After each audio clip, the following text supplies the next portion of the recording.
Mano vardas Nikita, man 29 metai.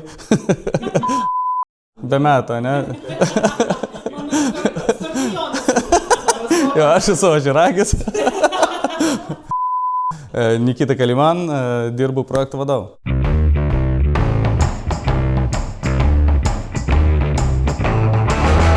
Aš esu geras, pats savęs skaitau gerą projektų vadovų, bet namuose kas liečia, tai aš nežinau kaip pas daktarą užsirašyti.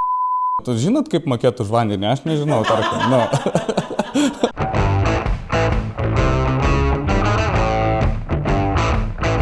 Čia kai atsikeli ryte, kokią 6-7 gauni kliento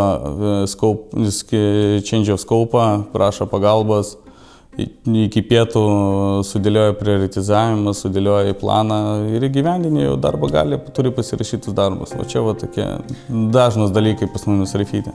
Tai suskaidom didelį pyragą į mažesnės dalis ir tiesiog pasidarom act of planą. Ir visą laiką prisimink, kad nėra dar niekas miręs nuo to streso. Skaidrumas. Aš manau, pirmas dalykas yra skaidrumas su klientu, su komanda. Aš nebijau ir taip pat komandos nariai nebijo paklausti klausimo.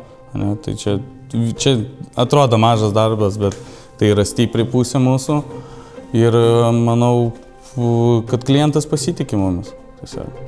Atsakomybės jausmas, ne? Kai žmonės jaučia atsakomybę ir nebijo jos prisiimti ir kai žmonės nebijo pasakyti, kad man reikia pagalbos. Tai planas ar improvizacija? Improvizacija. Skaičiai ar žmonės? Žmonės. Deadline'as ar kokybė? Kokybė. Procesas ar rezultatas? Rezultatas. Kontrolė ar pasitikėjimas komanda? Pasitikėjimas komanda. Tylus klientas ar labai aktyvus klientas? Labai aktyvus klientas. 100 emailų ar viena krizė projekte? Viena krizė projekte. Spaudimas motyvuoja ar erzina? Motyvuoja. Rizika ar saugumas? Rizika. Projektų vadovų gimstama ar tampama? Gimstama. O dabar užbaig man sakinį. Geras projektas yra tada, kai... Klientas grįžta. Stresas projekte man reiškia. Kad aš gyvas. Klientas laimingas tada, kai... Kai on time, on budget ir on schedule, ne? Nu, ir kas yra geras projektų vadovas? Aš? Nu gerai, šitą galim perfilmuoti.